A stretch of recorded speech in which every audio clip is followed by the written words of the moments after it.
네, 안녕하세요. 반갑습니다. 금연TV 한우 대표입니다. 자, 요즘 새마을금고 시장에서 아주 무서운 얘기들이 나돌고 있는 그런 상황입니다. 어떻게 진행될지 한번 또 예측을 좀 해보도록 하겠는데요. 지금까지 어떤 상황인지 한번 또 보도록 하겠습니다. 지금 우리나라가 왜 이렇게 또 이렇게 한 번씩 이렇게 아픔을 겪게 되는지는 코로나 때 워낙 많은 대출이 일어났기 때문이다. 이렇게 보시면 되겠습니다. 가계부채도 심각한데 이 부동산 프로젝트 파이낸싱에 대한 불확실성, 불안감 더욱더 커져가고 있는 그런 상황입니다. 작년 말에 레고랜드 사태가 있었고요. 그로 인해서 불거졌던 부분입니다. 그 다음에 이제 새마을금고가 다시 또 우리나라에서 떠오르고 있죠. 이렇게 좀 무서워하는 이유 중에 하나가 바로 미국에서 SBB 은행 파산했고요. 그 다음에 스위스에서도 어, 크레디트 스위스 파산되기 전에 거의 뭐 파산된 거죠. 인수가 됐습니다. 자, 이러다 보니까 국내에서도 약간 이슈가 좀 나오게 되면 사람들이 불안해할 수밖에 없는 거죠. 이 금융이라는 게 무서운 게 뭐냐? 심리입니다. 은행이라고 하는 것 자체가 내가 100조를 갖고 있다. 예금을. 근데 실질적으로 가지고 있는 돈은 그게 안 된다라는 거죠. 그러다 보니까 한 번에 이게 몰려게 됐을 때 파산하게 되는 거죠. SBB 뱅크가 바로 그렇게 해서 파산이 됐는데 과연 우리나라 새마을금고는 어떤 구조를 가지고 있는지, 과연 그거만큼 무서운 건지 한번 또 분석해 보도록 하겠습니다. 새마을금고보다 무서운 게 또 따로 있다라고 판단이 됩니다. 자, 우리 최근에 롯데그룹 아까 폭락을 했습니다. 요즘에 폭락한 종목들이 너무 많죠. 에코프로만 정말 엄청나게 올라가고 있고 다른 기업들은 이미 어떤 경제 위기에 맞먹는 그런 하락세가 많이 나오고 있습니다. 롯데지주 같은 경우 롯데케미칼, 뭐 롯데 머티리얼즈 뭐 많이 갖고 있죠. 롯데 음료도 있고 많이 갖고 있습니다. 대부분 이런 모습이에요. 자, 롯데 지주가 왜 이렇게 됐느냐를 보시게 되면 롯데도 롯데건설을 가지고 있습니다. 작년 말에 또 올해 초에 이 롯데건설 부도설이 좀 돌았었어요. 바로 이 프로젝트 파이낸스 때문입니다. 그러다 보니까 어, 이 신용 등급이 낮아질 수밖에 없었던 거고요. 거기에 롯데케미칼이라던가 이 현금을 가장 많이 가지고 있었던 이 기업이 실적이 좀 안 좋아졌어요. 그래서 롯데 이 그룹들 신용 등급이 강등이 됐습니다. 그래서 주가가 폭락하는 가뜩이나 많이 하락해 있는데 더 폭락하는 때린데 또 때리는 이런 상황들이 발생하고 있는 거죠. 롯데 지주의 주가 차트인데 롯데 케미칼도 마찬가지입니다. 정말 어려운 그러한 모습들을 보여주고 있는데 최근에 건설업종 보셨죠? 가뜩이나 많이 빠졌어요. GS건설 가뜩이나 많이 빠졌는데 이번에 또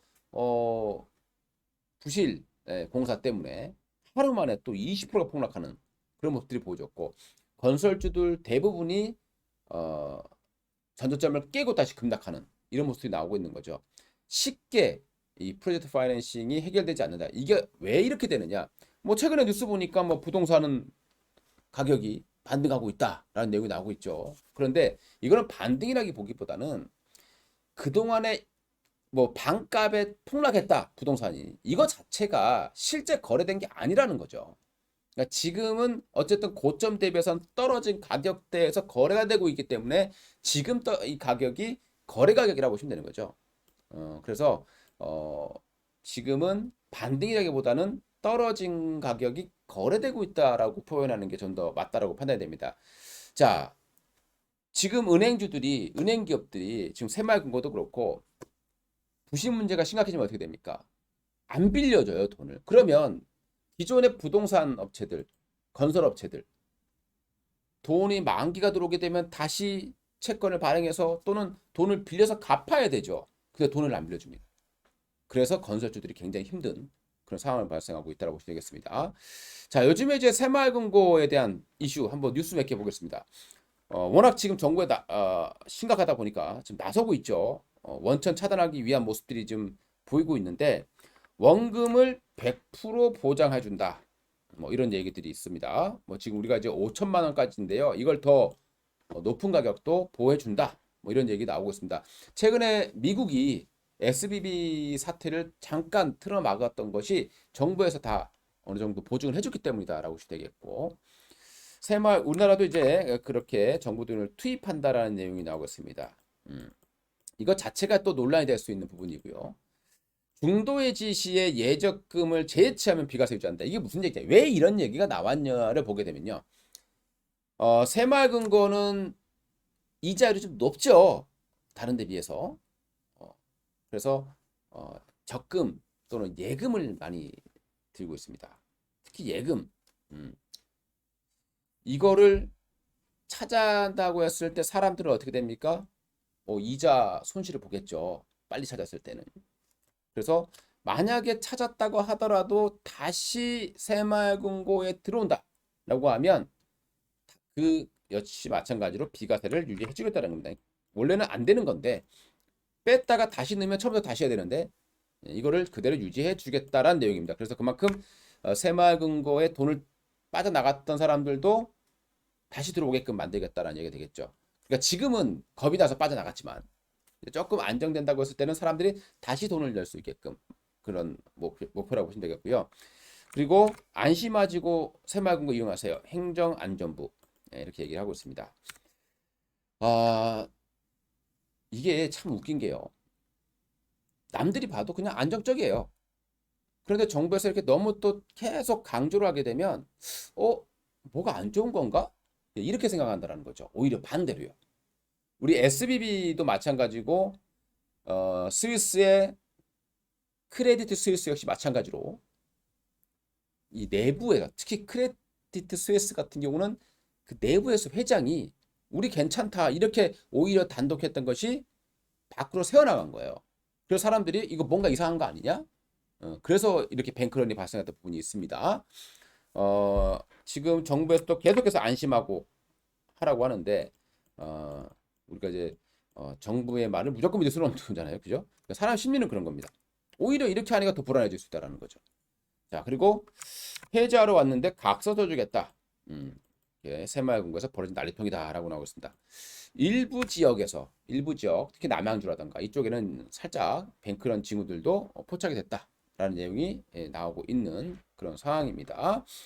자, 이 새마을금고는 과거부터 빌라라든가 오피스텔, 그러니까 시세가 명확하지가 않죠. 여기에서 이제 업계약서를 씁니다. 예전부터 그랬어요. 그러니까 실제 구입하는 거는 2억인데요. 이거는 막 2억 8천, 3억 이렇게 매매가를 써버리는 거죠. 업계약서라고 합니다. 그러면 거기에 맞춰서 대출해 주겠죠. 그래서 그런 문제들이 예전부터 상당히 좀 있었던 부분이 있었습니다.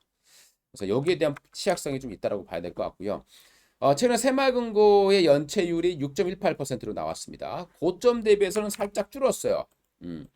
아무래도 최근에 미분양이 조금 수도권에서 일부 해소되는 그런 모습들이 좀 있다 보니까 잠정체가 약간은 줄어드는 그런 모습들을 보여주고 있습니다. 아무래도 이제 부동산 가격 양이 좀 있었다라고 보시면 되겠고요.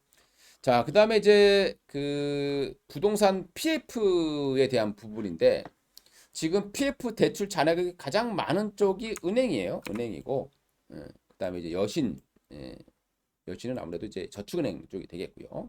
보험도 상당히 많이 가지고 있습니다. 연체액이 가장 많은 쪽은 여신. 그러니까 은행보다 지금 여신이 더 무서운 거예요. 저축은행 쪽. 자, 그리고 증권 쪽도 상당히 많습니다. PF 연체율이 가장 높은 쪽은 증권이에요. 16%까지 올라와 있습니다.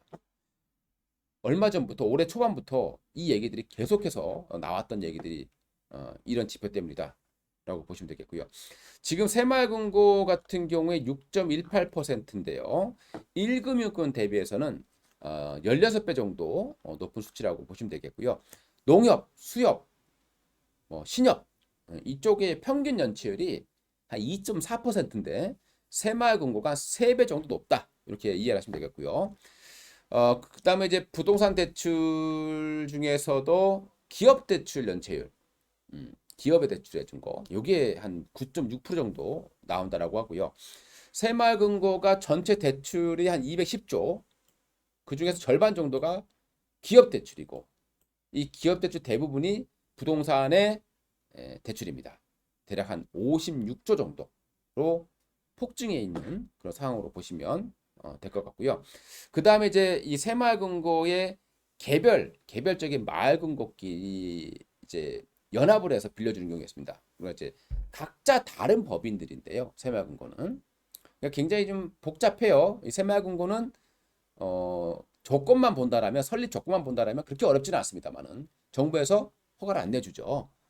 자, 그런 부분이 있습니다. 뭐 발기인 몇 명의 뭐 1인당 얼마씩 투자해야 되고 이런 조건들이 있는데요. 그렇게 해서 만들어지는 법인이에요. 그렇기 때문에 법이 개별 다 틀립니다. 그래서 그러니까 대출 금액이 좀 큰 경우, 대출 금액이 좀 크다라고 했을 때는 한 개 새마을금고가 빌리지 못하니까 대출을 못 해주니까 여러 개가 연합해서 빌려주는 게 이게 이제 공동대출이에요. 이 공동대출에 대한 연체율이 대략 한 20% 정도에 다다르고 있다라고 나오고 있고요. 공동대출 잔액은 대략 20조 원 정도로 추산되고 있는 상황입니다. 현재 이 새마을금고의 예수금 잔액이 한 270조 가까이 돼요. 최근에 조금 줄긴 했을 겁니다만은 그래도 여전히 높은 수준을 유지하고 있다라고 보시면 되겠습니다. 자, 최근에 그 새마을금고가 부동산 개발에 200억 이상 대출해 주고요. 그 중에서 연체가 발생한 곳이 대략 한 90곳 정도 됩니다. 그리고 전체적으로는 한 3조 원 정도 규모로 연체되어 있고요.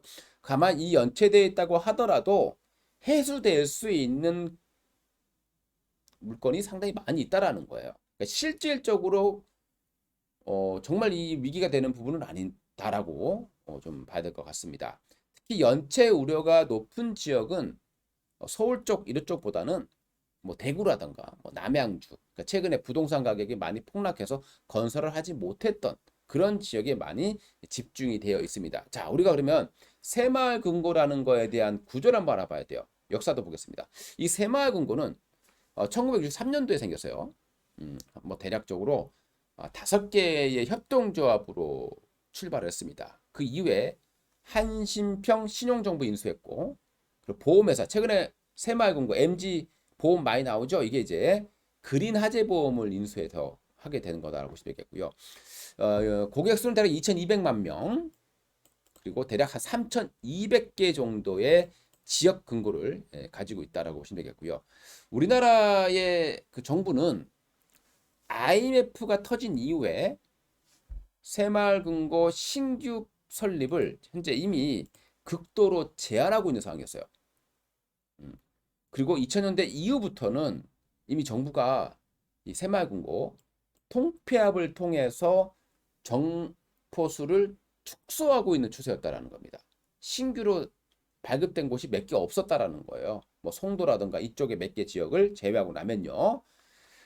그리고 이제 새마을금고를 설립할 때는 특정 개인이 의결권의 15% 이상을 차지하지 못하게 만들어 놨습니다. 자, 우리가 좀 봐야 될 부분들은 뭐냐면 법인이 다르다고 그랬잖아요. 그러니까 새마을금고인데 우리가 옆에 보면 새마을금고는 다 새마을금고인데 이름이 다른 게 있다라는 거예요. 이름이 다르면 이건 다른 금고라는 겁니다. 같은 지역인데 새마을금고라고 하더라도 이름이 한 글자라도 다르면 법이 달라요. 그러니까 뭐 남원시 안에 남원 새마을금고가 있고 북남원 새마을금고가 있다면 이거는 각기 다른 별개의 법인이에요. 그러니까 우리가 봤을 때 은행이 하나 무너진다고 해서 다 같이 무너지는 구조는 아닌 거예요. 물론 새마을금고 중앙회가 있겠습니다. 중앙회가 있는데 여기서 이제 보증을 해주죠. 이게 동시다발적으로 뭐 지방에서도 나오고 서울에서도 나오고 전부 다 찾아달라고 하면 이때는 위험할 수 있겠지만 지금 보면 이 개별이기 때문에 이 약간 좀 뱅크런이 조금 나왔던 부분들은 남양주라던가 뭐 일부 뭐 청주라던가 이쪽 부분이 많이 있습니다. 개별이라고 보시면 될 것 같습니다. 그러니까 몇 개의 부실이 전체로 전이되기는 힘든 구조지만 뭐 말 그대로 뭐 부동산이 더 안 좋아져서 사람들의 심리가 완전히 멘탈이 나가서 너도 나도 찾겠다라고 하면 이때는 문제가 되겠습니다만은 요 정도 가지고는 어느 정도 선에서 해결될 가능성이 좀 있다라고 보시는 게 좋을 것 같습니다. 자, 진짜 중요한 것은 앞으로 건설사들이 부도가 나는 거예요. 건설사들이 큰 게 몇 개가 부도가 나거나 이러면은 얘기가 달라집니다. 꼭 그런 것들을 체크를 하셔야 되는 거죠. 지금 건설업체들 주가가 많이 안 좋다고 말씀을 드렸죠. 앞으로 어떻게 되는지 한번 계속해서 면밀하게 지켜보실 수가 있을 필요가 있다라고 말씀을 드리고 싶습니다. 자, 새마을금고는 이제 또 하나 우리가 봐야 될 부분들은 새마을금고는 그 여기를 보시게 되면요. 정기 예탁금이 높아요. 비중이. 뭐 다른 데도 마찬가지겠습니다만은 아무래도 새마을금고는 이자율이 높기 때문에 이렇게 소액식 이렇게 정기 예탁금을 많이 하는 거죠. 그러니까 이 사람들은 이자를 보고 들어온 거예요.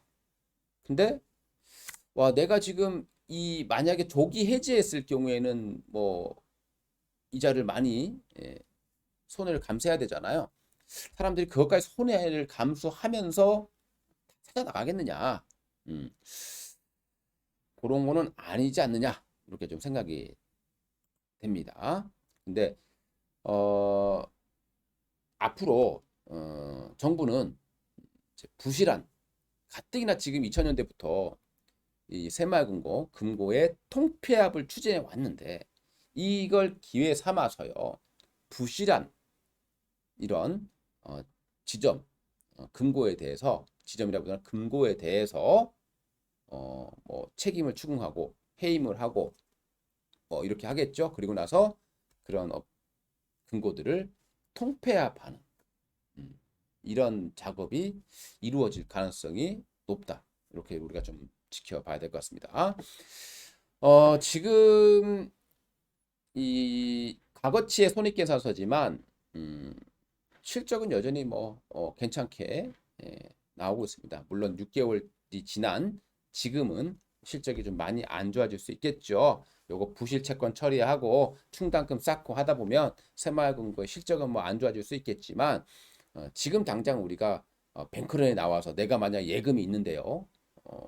이거를 와 손해 보면서까지 할 필요가 있느냐? 그리고 5천만 원 정도까지는 보호가 되는데요. 통폐합된다고 하더라도 일단 보호는 된다라고 보시면 좋을 것 같습니다. 이 새마을금고가 이렇게 된 데의 가장 큰 문제는 아무래도 새마을금고 중앙에 이 중앙회장에 대한 이 권한 이게 막대하다 보니까 관계현 대출이 좀 많았다라는 부분도 있고요. 그리고 실적에 급급해서 그냥 일단 대출해주고 보자. 그리고 관리 감독이 좀 소홀할 수밖에 없었던 이 관리 감독하는 게 금융감독원이 아니라 행정안전부다 보니까 관리가 좀 소홀했던 그런 부분도 어느 정도 있었던 것 같습니다. 자 오늘 새마을금고에 대해서 좀 말씀을 드렸는데요. 절대 있어서는 안 될 일이 되겠죠. 만약에 정말 많은 분들이 한 번에 몰리면서 뱅크런이 발생하는 부분들은 절대 있어서는 안 될 상황이 되겠습니다. 만약 그렇게 되면 이 불똥은 다른 여신 증권사까지도 이어질 수 있기 때문에 웬만하면 버틴다라는 생각으로 가시면 좋을 것 같습니다. 이렇게 이제 시장에 뭔가 악재가 나올 때 또 움직이는 종목들이 있어요. 그런 종목들 대표적인 업체들이 이제 채권 추심 업체들, SCI 평가 정보라든가 고려 신용 정보, 이런 종목들이 최근에 좀 올라오고 있죠. 이런 업체들은 그런 채권 추심 업체이기 때문에 이런 연체율이 높아진다거나 이런 악재들이 가공돼서 나올 때 강세를 보이는 그런 특성의 종목이니까요. 참고로 하시면 좋을 것 같습니다. 이상 돈만의 TV 한동훈 TV였습니다. 감사합니다.